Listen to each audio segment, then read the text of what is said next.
Hello friends, मैं हूं विभास और आपका स्वागत करता हूं विभास एकेडमी यूट्यूब चैनल पे। साथियों, आज हम हिस्ट्री क्लास 9th फ्रांस की क्रांति चैप्टर से संबंधित सभी ऑब्जेक्टिव, चाहे वो एनसीईआरटी का हो, एससीईआरटी का हो, इस एक भी ऑब्जेक्टिव इस चैप्टर से साथियों हम लोगों को नहीं छोड़ना है। साथियों, इसमें एनसीईआरटी और एससीईआरटी दोनों से ऑब्जेक्टिव लिया गया है। तो साथियों, ध्यान से आपको क्वेश्चन पढ़ते जाना है और ऑप्शन के अनुसार जो है आपको कमेंट बॉक्स में 5 से 10 सेकंड के अंदर जो है जवाब लिखना है। तो साथियों, आइए आज का सेशन स्टार्ट करते हैं। सेशन स्टार्ट करने से पहले आप क्या कीजिए कि सेशन को लाइक ज़रूर कर दीजिए साथियों, और अपने सभी भाई बहनों के पास ज़रूर शेयर कर दीजिए। ठीक है साथियों, तो चलिए स्टार्ट करते हैं अपने आज के सेशन को। आज का सेशन हमारा काफ़ी इंपॉर्टेंट होने वाला है और यहाँ से क्वेश्चंस जो है सीधे पूछे जाते हैं परीक्षा में। ठीक है, तो चलिए साथियों, आज का हमारा पहला क्वेश्चन है कि बास्तील के बारे में निम्न में से कौन सा कथन सत्य है। ऑप्शन है, यह फ्रांस में किले की जेल थी, आमतौर पर लोग बास्तील से घृणा करते थे, यह सम्राट की निरंकुश शक्ति का प्रतीक था, उपयुक्त में से सभी। बताइए, बास्तील के बारे में कौन सा कथन सत्य है साथियों।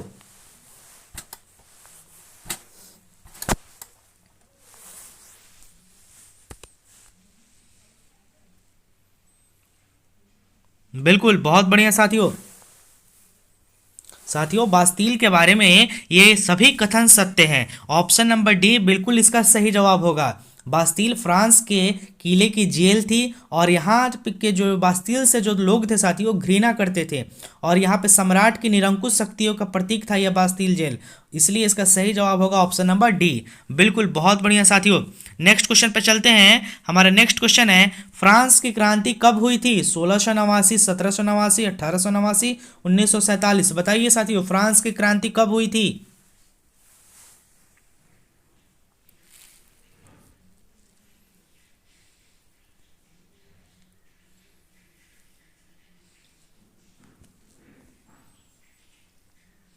बिल्कुल बिल्कुल सही जवाब है साथियों। फ्रांस की क्रांति हुई थी 1789 ईस्वी में। ठीक है, 1789 ईस्वी में फ्रांस की क्रांति हुई थी। बिल्कुल सही जवाब है ऑप्शन नंबर बी।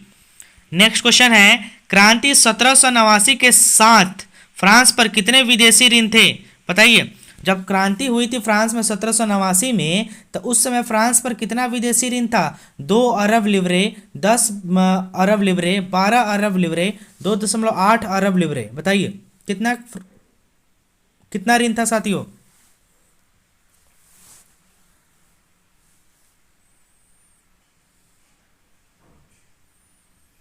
बिल्कुल, बहुत बढ़िया साथियों।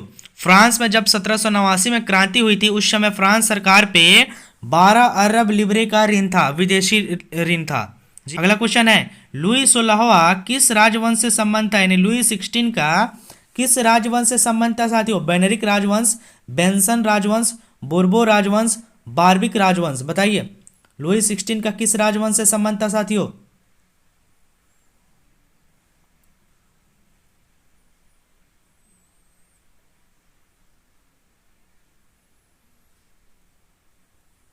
बिल्कुल, बहुत बढ़िया। लुई 16 का साथियों बुर्बो राजवंश से संबंध था।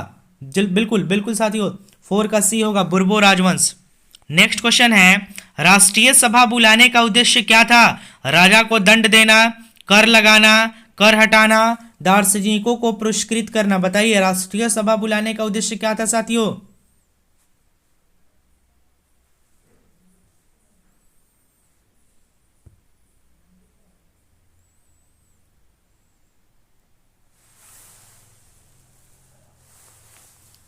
बिल्कुल, राष्ट्रीय सभा बुलाने का उद्देश्य था कर लगाना, टैक्स लगाना। ऑप्शन नंबर बी बिल्कुल सही जवाब होगा। नेक्स्ट क्वेश्चन पे चलते हैं। नेक्स्ट क्वेश्चन है, फ्रांसीसी क्रांति के समय फ्रांस पर किसका शासन था। मुसोलिनो, नेपोलियन, लुई 16वां, इनमें से कोई नहीं। बताइए, फ्रांसीसी क्रांति जब हुआ था उस समय फ्रांस पे कौन शासन कर रहा था।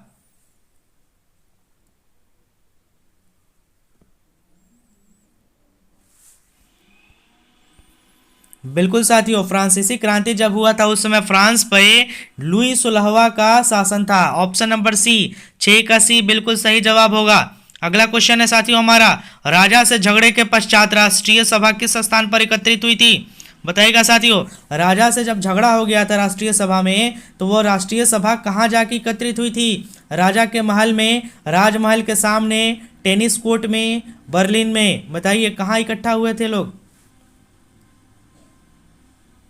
बिल्कुल साथियों, बिल्कुल सही जवाब है। राजा के झगड़े के पश्चात राष्ट्रीय सभा के सभी लोग जो है टेनिस कोर्ट में इकट्ठे हुए थे। 7 का सी बिल्कुल सही जवाब होगा साथियों, 7 का सी। अगला क्वेश्चन है, लुई 16वां फ्रांस की राजगद्दी पर कब आसीन हुआ? 1789, 1774, 1889, 1874। बताइए लुई 16वां फ्रांस की राजगद्दी पर कब आसीन हुआ था?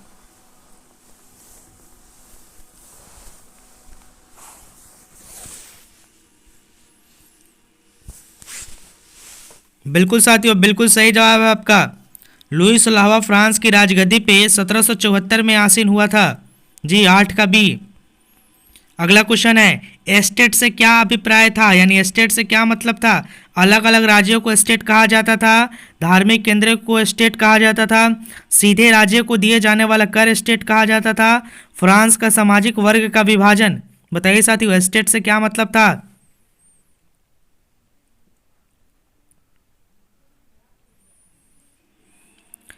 बिल्कुल बिल्कुल सही जवाब साथियों, 9 का डी हो जाएगा। फ्रांस के सामाजिक वर्ग का विभाजन जो था वो स्टेट कहलाता था।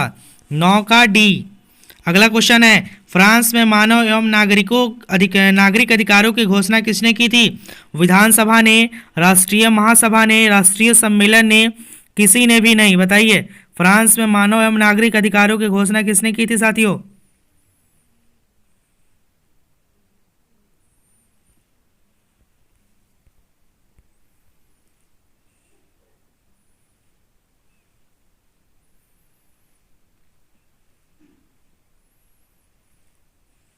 बिल्कुल सही जवाब है साथियों, फ्रांस में मानव एवं नागरिकों अधिकारों की घोषणा जो है राष्ट्रीय महासभा ने की थी। अगला क्वेश्चन है, निम्नलिखित में से कौन 18वीं सदी में फ्रांसीसी समाज के वर्ग का नहीं था? पादरी वर्ग, कुलीन वर्ग, सम्राट, व्यवसायी और किसान। बताइए कौन 18वीं सदी में फ्रांसीसी समाज के वर्ग के नहीं थे? पादरी वर्ग, कुलीन वर्ग, सम्राट, व्यवसायी और किसान।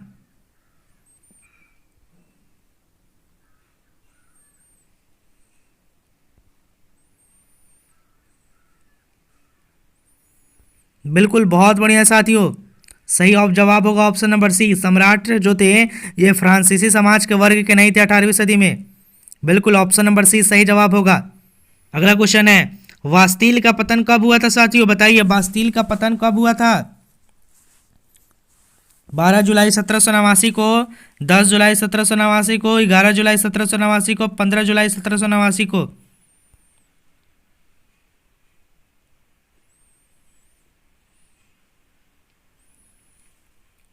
बिल्कुल साथियों, बास्तील का पतन हुआ था 15 जुलाई 1789 को। 12 का डी बिल्कुल सही जवाब होगा। डी जिन्होंने भी बताया है सर आपका बिल्कुल सही जवाब है। अगले क्वेश्चन पे चलते हैं साथियों। हमारा अगला क्वेश्चन है, द्वितीय स्टेट में कौन से लोग आते थे? पादरी, कुलीन वर्ग, व्यापारी, किसान। बताइएगा द्वितीय स्टेट में कौन से लोग शामिल थे?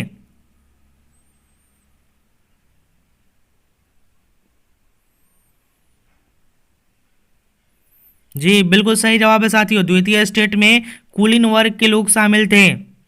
बिल्कुल द्वितीय स्टेट में कुलीन वर्ग के लोग शामिल थे।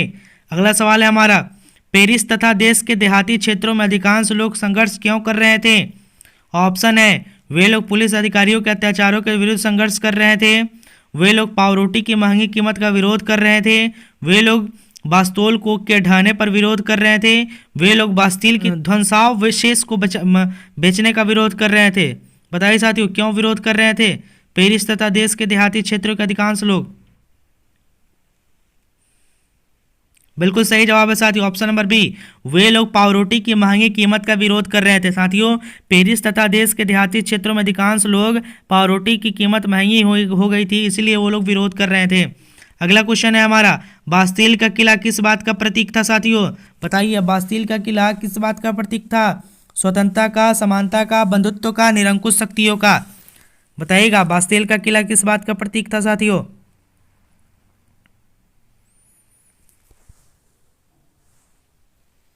बिल्कुल सही जवाब है, बास्तील का किला जो प्रतीक था वो निरंकुश शक्तियों का था। जी, से लोग घृणा करते थे। 15 का डी बिल्कुल सही जवाब है। अगला क्वेश्चन है, तृतीय स्टेट में इनमें से कौन सा वर्ग शामिल नहीं था? बताना है, नहीं था। अदालती कर्मचारी, बड़े व्यवसायी, किसान, कुलीन वर्ग। बताइए तृतीय स्टेट में कौन शामिल नहीं थे साथियों?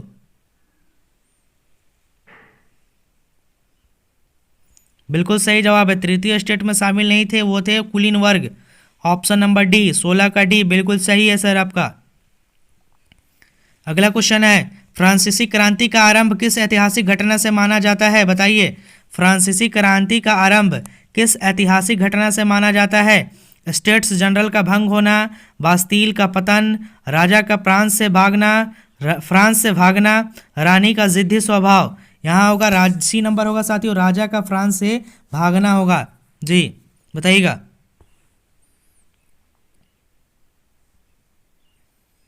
बिल्कुल साथियों सही जवाब है आपका, फ्रांसीसी क्रांति का आरंभ की ऐतिहासिक घटना बास्तील का पतन को माना जाता है। बिल्कुल। अगला सवाल है हमारा, 18वीं सदी में फ्रांस में किसानों से कौन सी कार्य नहीं करवाए जाते थे? कुलीन वर्ग की सेवा करना, स्कूली शिक्षक के रूप में सेवा करना, कुलीन वर्ग के घरों और खेतों में काम करना, सड़कों के निर्माण में सहयोग करना। बताइए कौन से काम नहीं करवाए जाते थे फ्रांस के किसानों से 18वीं सदी में?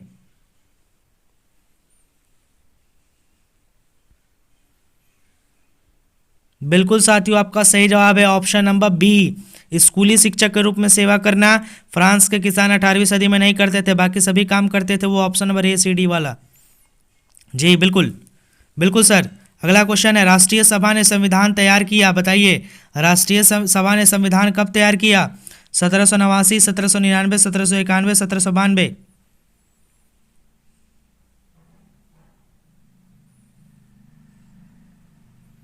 बिल्कुल साथियों, राष्ट्रीय सभा ने 1791 में संविधान तैयार किया था। जी बिल्कुल। अगला क्वेश्चन है हमारा, पादरी किस स्टेट के अंतर्गत शामिल था? बताइए पादरी जो थे वो किस स्टेट के अंतर्गत आते थे? प्रथम, द्वितीय, तृतीय, चतुर्थ। बताइए।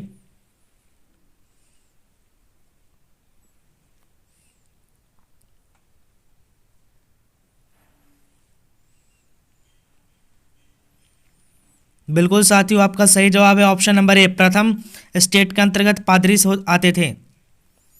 अगला क्वेश्चन है, फ्रांस के किन स्टेटों को करों से छूट प्राप्ति थी? बताइए फ्रांस के किन स्टेटों को टैक्स नहीं देना पड़ता था साथियों? प्रथम स्टेट को, द्वितीय स्टेट को, प्रथम और द्वितीय स्टेट को, तृतीय स्टेट को। प्रथम स्टेट में आते हैं साथियों पादरी वर्ग, द्वितीय स्टेट में कुलीन वर्ग, ठीक है, और तृतीय स्टेट में आते थे व्यवसायी, कारीगर और किसान। बताइए किन्हें जो था टैक्स देने में छूट था साथियों?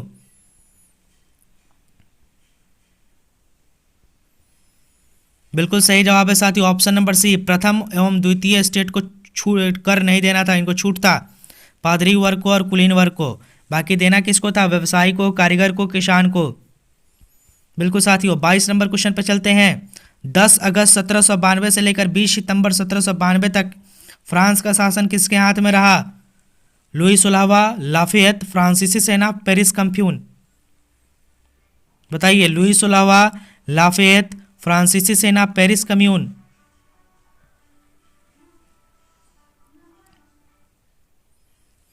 बिल्कुल साथियों बहुत बढ़िया बहुत बढ़िया। सही जवाब होगा option number D, Paris commune के हाथों में 10 अगस्त 1792 से लेकर 20 सितंबर 1792 तक फ्रांस का शासन रहा था। साथियों सेशन को एक बार लाइक ज़रूर कर दीजिएगा। बिल्कुल। और जिन्होंने भी अभी तक हमारे चैनल को सब्सक्राइब नहीं किया है वो सब्सक्राइब कर लीजिए।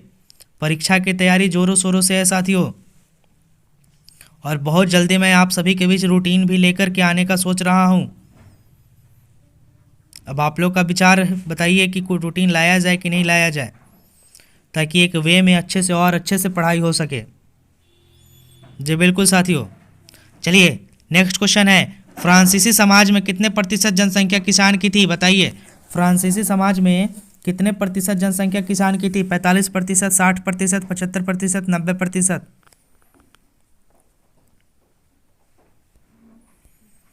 बिल्कुल साथियों, फ्रांसीसी समाज में जो है किसानों की प्रतिशत की संख्या थी 90% जनसंख्या जो थी वो किसान की थी फ्रांसीसी समाज में। अगला क्वेश्चन है, 18वीं सदी में फ्रांस में किसानों से निम्न में से कौन से प्रत्यक्ष कर वसूले जाते थे?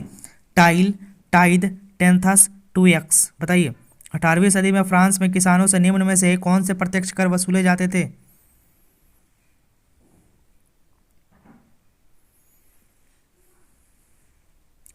बिल्कुल साथियों, इसका सही जवाब है ऑप्शन नंबर ए, टाइल।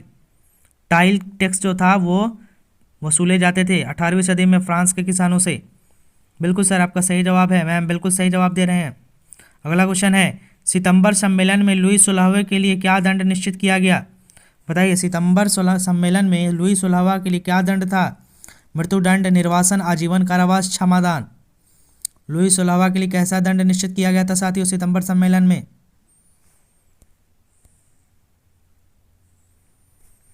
बिल्कुल सही जवाब है साथियों, मृत्युदंड। लुई 16वां के लिए मृत्युदंड का निश्चित किया गया था सितंबर सम्मेलन में।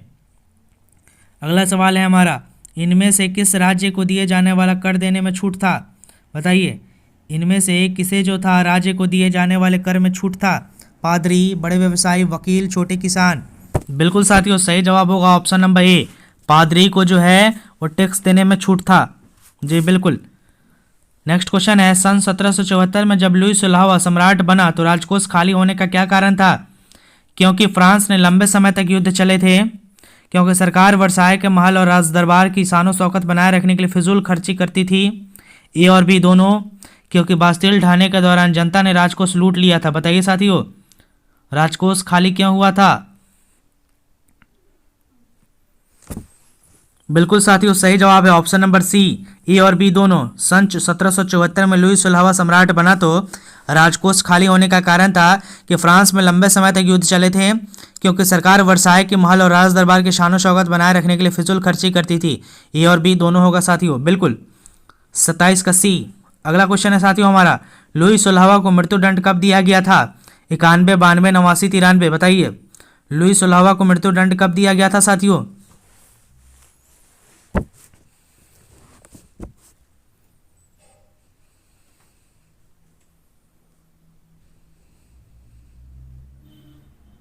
बिल्कुल, लुई 16वां को मृत्युदंड दिया गया था 1793 में। बिल्कुल 1793 में लुई 16वां को मृत्युदंड दिया गया था साथ। नेक्स्ट क्वेश्चन है, इनमें से कौन प्रत्यक्ष कर था? Tide, tile, Libre, state. बताइए कौन सा प्रत्यक्ष कर था साथियों?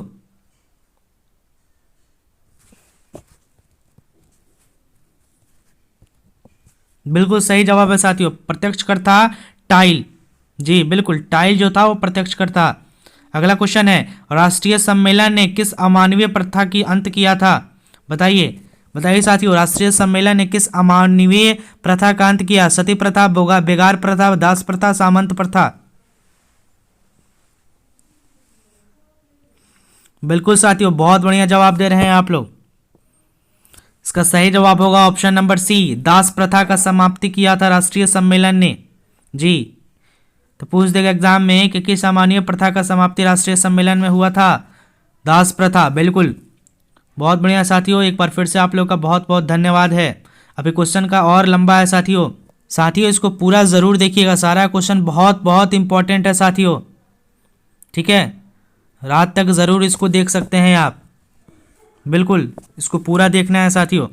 31 नंबर क्वेश्चन है, निम्न में से किस दार्शनिक ने जनता और उसके प्रतिनिधियों के बीच एक साथ आधारित सरकार का प्रस्ताव रखा? रूसो, जॉन लॉक, मॉन्टेस्क्यू, इनमें से कोई नहीं। बताइए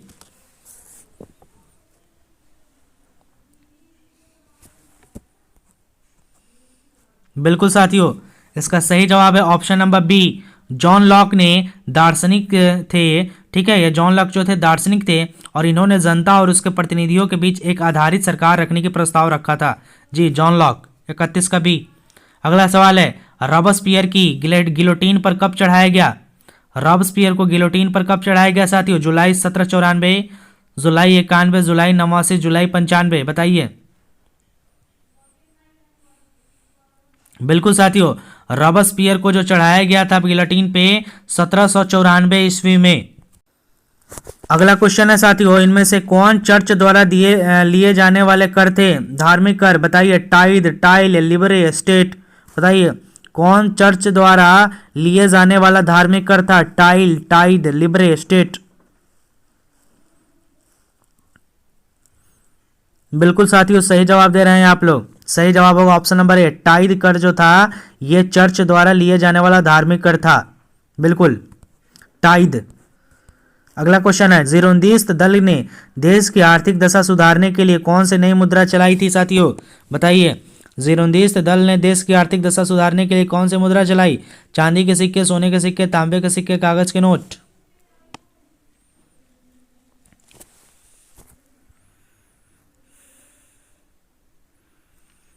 बिल्कुल साथियों, इसका सही जवाब होगा ऑप्शन नंबर डी, कागज के नोट। 34 का डी। नेक्स्ट क्वेश्चन है, निम्न में से फ्रांस और कौन सी राजनीतिक संस्था थी जिसने तीनों स्टेट अपने अपने भेजते थे? बताइएगा, निम्न में से फ्रांस में कौन सी राजनीतिक संस्था थी जिसमें तीनों स्टेट अपने अपने भेजते थे?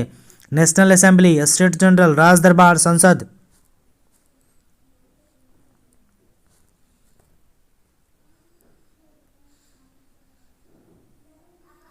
बिल्कुल साथियों, इसका सही जवाब हो जाएगा option number B, state general. बिल्कुल, 35 का बी। चलिए साथियों, अगले सवाल पर चलते हैं। हमारा अगला सवाल है, 1789 ईस्वी में जब फ्रांस में क्रांति हुई थी उस समय फ्रांस की जनसंख्या कितनी थी?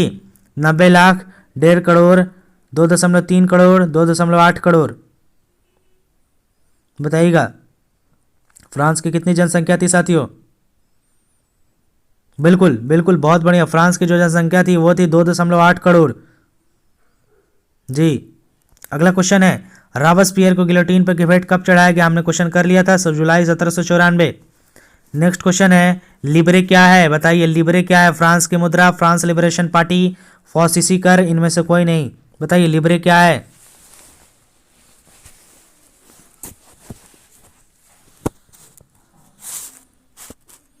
बिल्कुल साथियों, लिब्रे जो है वो फ्रांस की मुद्रा को कहते हैं। बिल्कुल, 38 का ये सही जवाब। अगला क्वेश्चन है, निम्नलिखित में से कौन सी एक विशेषता फ्रांस के 1791 के संविधान में नहीं थी? फ्रांस संवैधानिक राजतंत्र बना, इसमें स्त्री और पुरुष के अधिकारों की घोषणा की, कर अदा करने वाले 25 वर्ष से अधिक उम्र वाले केवल पुरुषों को ही वोट देने का अधिकार दिया गया, बोलने की आज़ादी नहीं दी गई। बताइए, 1791 में संविधान में नहीं था। बताइए कौन होगा?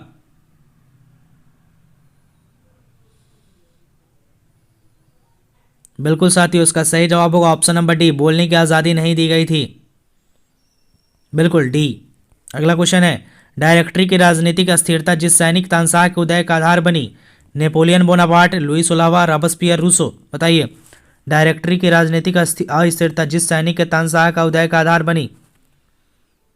कौन सा सैनिक तानाशाह का हुआ था? नेपोलियन बोनापार्ट, लुई सोलावा, रॉबespierre, रूसो। बिल्कुल साथियों, सही जवाब है नेपोलियन बोनापार्ट। अस्थिरता के कारण ये जो है इनके उदय को आधार बनी थी, नेपोलियन बोनापार्ट। अगला क्वेश्चन है, टू ट्रीटाइजेज ऑफ गवर्नमेंट के रचनाकार कौन है? Rousseau, Montesquieu, Locke, Voltaire. बताइए, टू ट्रीटाइजेज ऑफ गवर्नमेंट के रचनाकार कौन है साथियों? टू ट्रीटाइजेज ऑफ गवर्नमेंट के रचनाकार कौन है साथियों?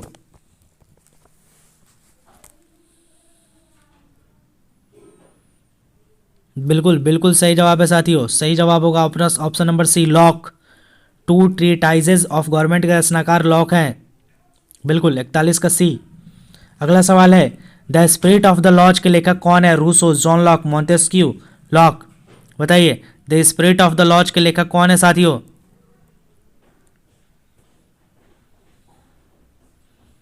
बिल्कुल, the spirit of the laws के लेखक हैं मोंटेस्क्यू। बिल्कुल, ऑप्शन नंबर सी, 42 का सी बिल्कुल सही जवाब दे रहे हैं सर। अगला क्वेश्चन है हमारा, सीधे राज्य को अदा किए जाने वाले कर को क्या कहते हैं? टाइद, टाइल, सैन्य कर, इनमें से कोई नहीं।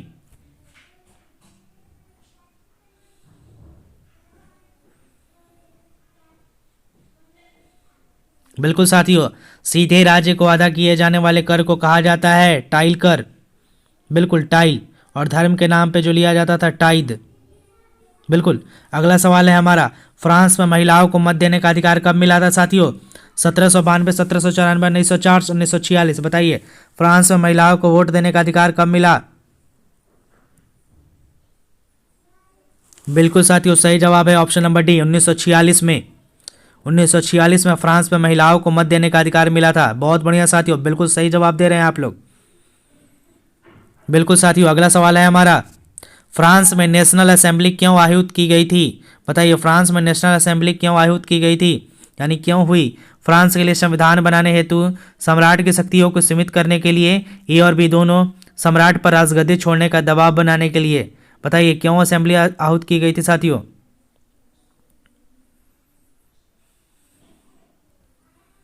बिल्कुल सही जवाब है साथियों, ऑप्शन नंबर सी, ए और बी दोनों, फ्रांस के लिए संविधान बनाने हेतु और सम्राट की शक्तियों को सीमित करने हेतु। बिल्कुल ए और बी दोनों होगा, इसलिए इसका सही जवाब ऑप्शन नंबर सी। अगला क्वेश्चन है साथियों, स्टेट जनरल के आह्वान पर तृतीय स्टेट नेशनल असेंबली का गठन कब किया गया? 1789, 1791, 1792, 1804। बताइए, स्टेट जनरल के आह्वान पर तृतीय स्टेट नेशनल असेंबली का गठन कब किया गया? 1789, 1791, 1792, 1804। बिल्कुल साथियों, आपने सही जवाब दिया है। इसका सही जवाब होगा ऑप्शन नंबर ए, 1789 में स्टेट जनरल के आह्वान पर तृतीय स्टेट नेशनल असेंबली का गठन किया गया। अगला क्वेश्चन है, क्रांतिकारी फ्रांस से आने वाले विचारों का समर्थन किया? बताइए, क्रांतिकारी फ्रांस से आने वाले विचारों का समर्थन किसने किया? टीपू सुल्तान तथा राजा राम मोहन राय, हैदर अली तथा स्वामी दयानंद, बहादुर शाह जफर तथा स्वामी विवेकानंद, उपरोक्त सभी।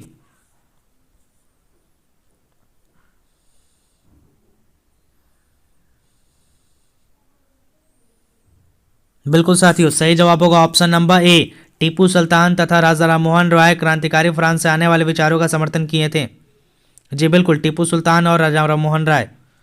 अगला सवाल है हमारा, क्रांतिकारी फ्रांस से आने वाले विचारों का समर्थन किसने किया? तो टीपू सुल्तान तथा राजा राम मोहन राय। हमने कर लिया इस सवाल को। अगले सवाल पर चलते हैं, नेशनल असेंबली में कब करों, कर्तव्य और बंधनों वाली सामंती व्यवस्था के उन्मूलन का आदेश पारित किया गया?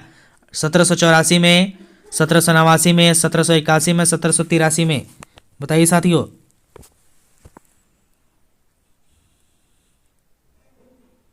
बहुत बढ़िया, बहुत बढ़िया, वेरी गुड।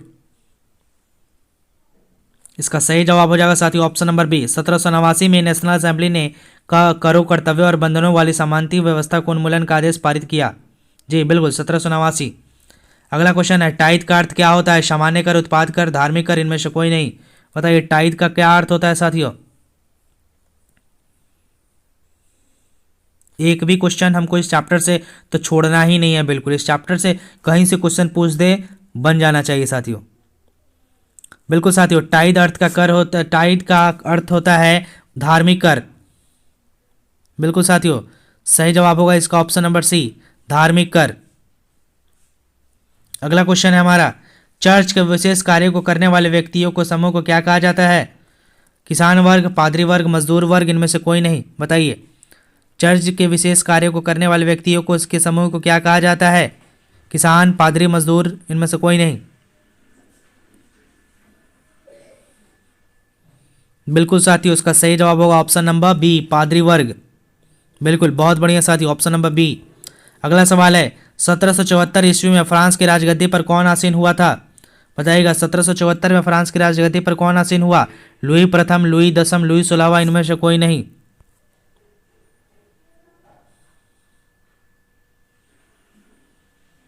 बिल्कुल साथियों, इसका सही जवाब है ऑप्शन नंबर सी, लुई 16वां।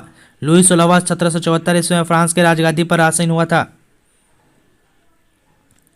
बिल्कुल साथियों, अगला क्वेश्चन पर चलते हैं हम, सम्राट के शक्तियों पर अंकुश लगाने वाले सभी मनुष्य को मूलभूत अधिकार प्राप्त करने के लिए फ्रांस में संविधान कब बना?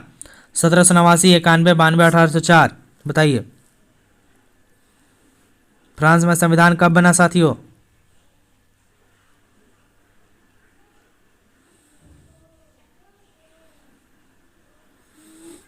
बिल्कुल, बहुत बढ़िया, फ्रांस में जो संविधान बना था वो 1791 में बना था। बिल्कुल, बी सही जवाब होगा साथियों।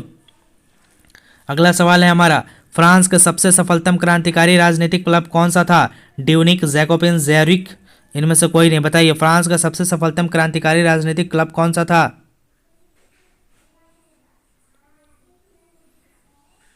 बिल्कुल सही जवाब दे रहे हैं साथियों, बिल्कुल सही जवाब है आपका बी, जैकोबिन। जैकोबिन होगा जी। नेक्स्ट क्वेश्चन है, फ्रांसीसी क्रांति किस शहर में शुरुआत हुई थी? ब्रिटेन, रोम, पेरिस, इनमें से कोई नहीं। बताइए, बिल्कुल साथियों, बिल्कुल आपका सही जवाब है। फ्रांसीसी क्रांति की शुरुआत पेरिस से हुई थी। 54 का सी बिल्कुल सही जवाब है। अगला क्वेश्चन है हमारा, फ्रांस गणराज्य कब बना? 1789, 1793, 1791, 1792। बिल्कुल, फ्रांस गणराज्य बना साथियों 1792 में। 55 का डी। अगला क्वेश्चन है, किस आरोप में लुई सोलहवां की मौत की सजा सुनाई गई थी? राजद्रोह, भ्रष्टाचार, नरसंहार, इनमें से कोई नहीं। बताइए, लुई सोलहवां को मौत की सजा किस आरोप में सुनाई गई थी?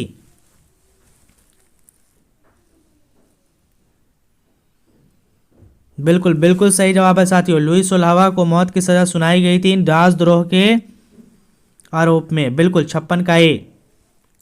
अगला क्वेश्चन है, नेपोलियन बोनापार्ट कौन था? जर्मनी का सम्राट, फ्रांस का सम्राट, रूस का सम्राट, इंग्लैंड का सम्राट। इंग्लैंड का सम्राट। बताइए, नेपोलियन बोनापार्ट कौन था साथियों? बिल्कुल बिल्कुल, बहुत बढ़िया। नेपोलियन बोनापार्ट जो था साथियों, वो था फ्रांस का सम्राट। बी, 57 का बी सही होगा। अगला क्वेश्चन है, नेपोलियन फ्रांस का सम्राट कब बना था? बताइए, नेपोलियन बोनापार्ट फ्रांस का सम्राट कब बना? 92, 93, 1804, 1815। बताइएगा साथियों, नेपोलियन फ्रांस का सम्राट कब बना?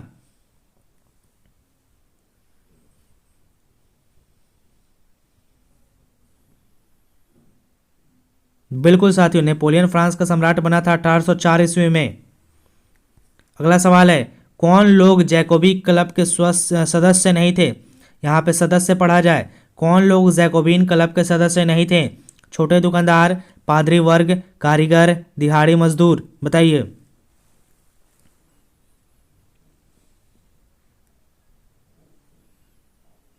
बिल्कुल साथियों, इसका सही जवाब होगा ऑप्शन नंबर सी, कारीगर जो लोग थे वो जैकोबिन क्लब के सदस्य नहीं थे।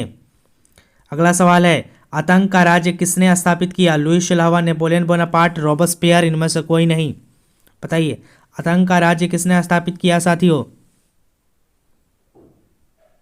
फ्रांस में आतंक का राज्य किसने स्थापित किया था?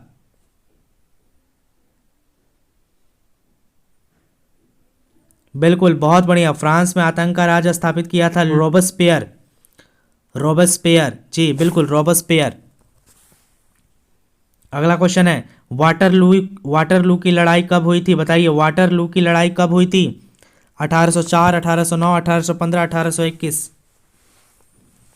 बिल्कुल साथियों, वाटरलू की लड़ाई कब हुई थी? बताइए।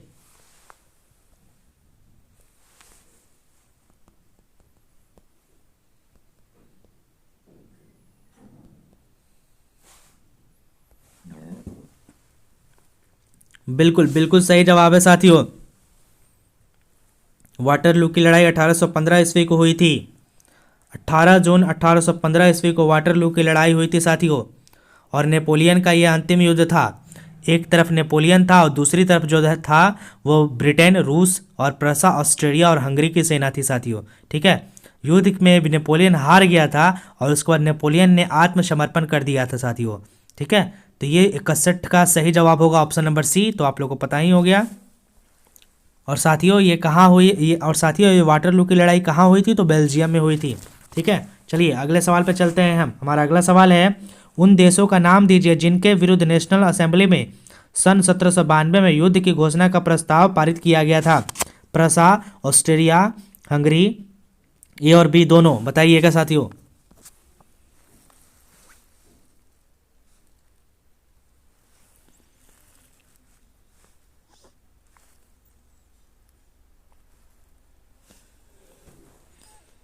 बिल्कुल साथियों, सही जवाब दे रहे हैं आप लोग, ऑप्शन नंबर डी, प्रसा और ऑस्ट्रेलिया के खिलाफ जो है युद्ध की घोषणा का प्रस्ताव पारित किया गया था।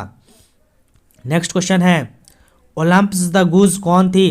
क्रांतिकारी महिला, सामाजिक महिला, चित्रकार महिला, इनमें से कोई नहीं। बताइए, ओलंप द गूज कौन थी साथियों?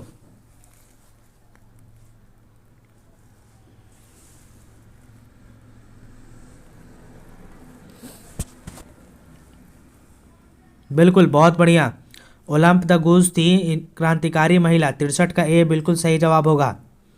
साथियों अगला सवाल है, द सोशल कॉन्टेक्ट नामक पुस्तक किसने लिखी थी? द सोशल कॉन्टेक्ट नामक पुस्तक किसने लिखी थी? Rousseau, Montesquieu, Voltaire, Locke.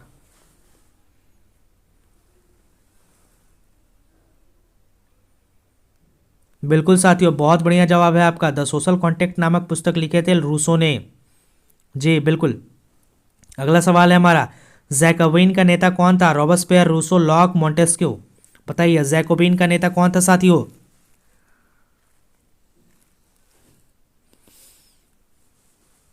बिल्कुल साथियों, जैकोबिन का नेता था रोबस्पियर। बिल्कुल 65 का ये सही जवाब है। अगला क्वेश्चन है, फ्रांसीसी कॉलोनियों में दास्ता कब समाप्त हो गई? बताइए फ्रांसीसी कॉलोनियों में दास्ता कब समाप्त हो गई? 1857, 1848, 1957, इनमें से कोई नहीं।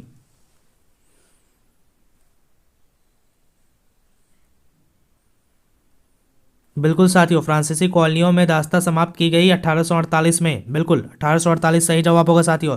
बहुत बढ़िया साथियों, बहुत बढ़िया, वेरी गुड। अगला क्वेश्चन है हमारा, तीसरा स्टेट क्या है? नाम से प्रचार पुस्तिका पैम्पलेट किसने लिखी? बताइए तीसरा स्टेट क्या है? इस नाम से प्रचार पुस्तिका किसने लिखी थी? मीराबॉय, आवेशिये, मोंटेस्क्यू, रूसो।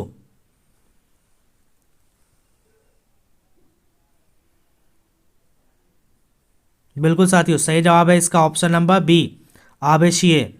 आवेशिये ने तीसरा स्टेट क्या है इसके नाम से प्रचार पुस्तिका लिखी थी। अगला क्वेश्चन है, 1789 ईस्वी में फ्रांस में क्रांति किसके शासनकाल में हुआ? लुई 15वां, लुई 18वां, लुई 16वां, लुई 14वां।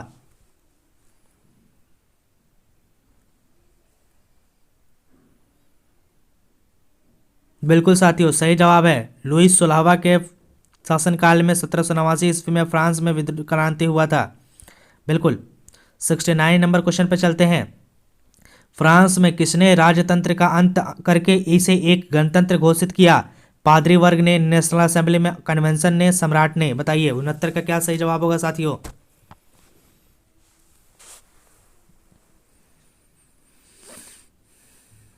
बिल्कुल बिल्कुल, बहुत बढ़िया साथियों, 69 का सही जवाब ऑप्शन सी, कन्वेंशन ने। कन्वेंशन ने फ्रांस में राजतंत्र की का अंत करके और गणतंत्र घोषित किया, कन्वेंशन ने। 70 नंबर क्वेश्चन है साथियों, मैनर क्या था? भवन, गांव, स्टेट, इनमें से कोई नहीं। बताइए मैनर क्या था साथियों?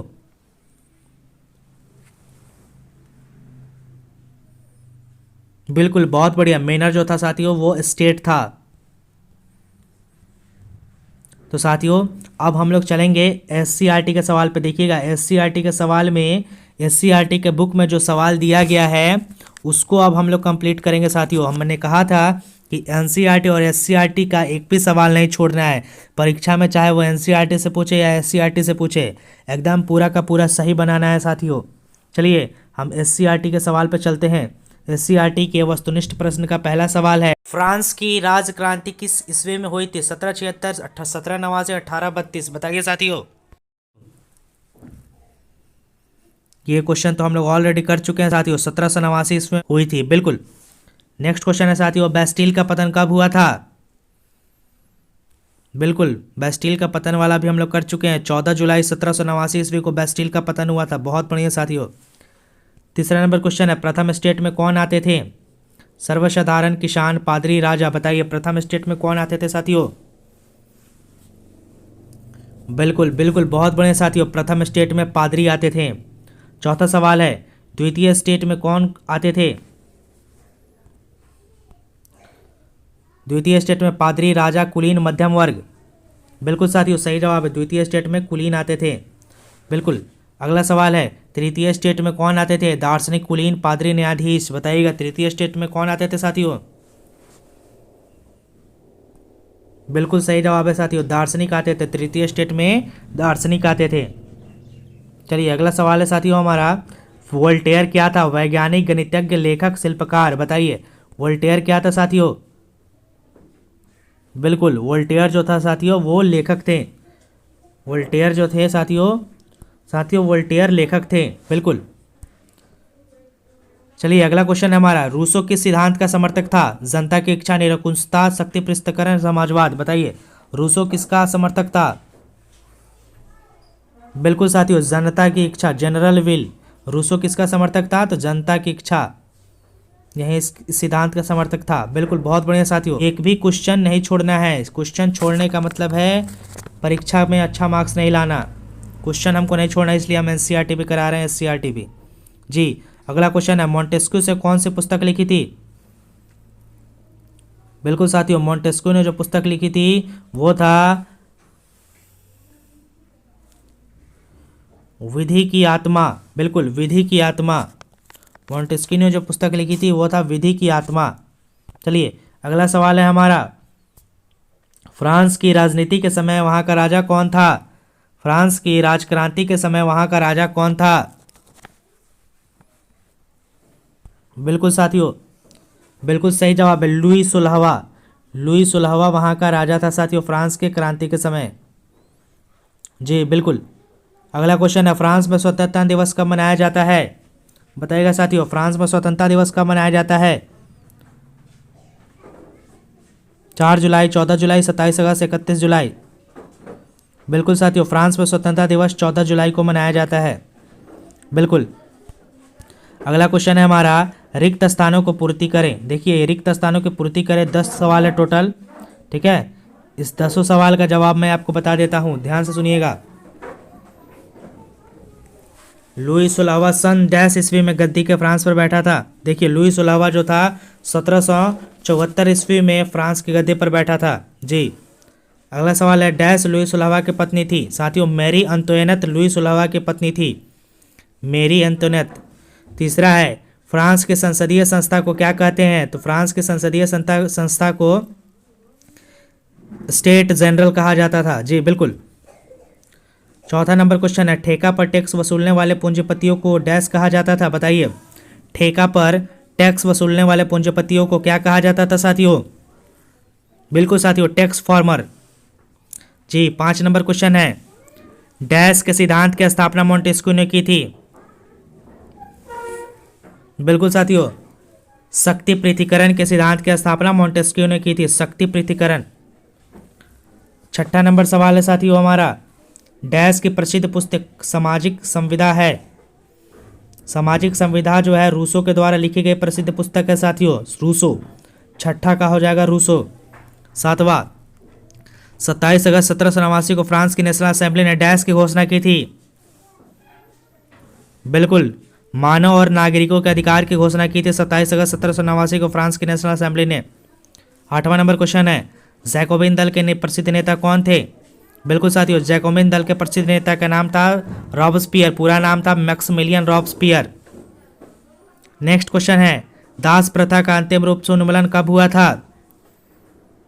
बिल्कुल साथियों, सही जवाब इसका है 1848 में दास प्रथा का अंतिम रूप से उन्मूलन हुआ था। साथियों 10 नंबर का जवाब आप लोग को देना है, फ्रांसीसी महिलाओं को मतदान अधिकार किस ईस्वी में मिला था? बताइए, फ्रांसीसी महिलाओं को मतदान का अधिकार किस ईस्वी में मिला था साथियों?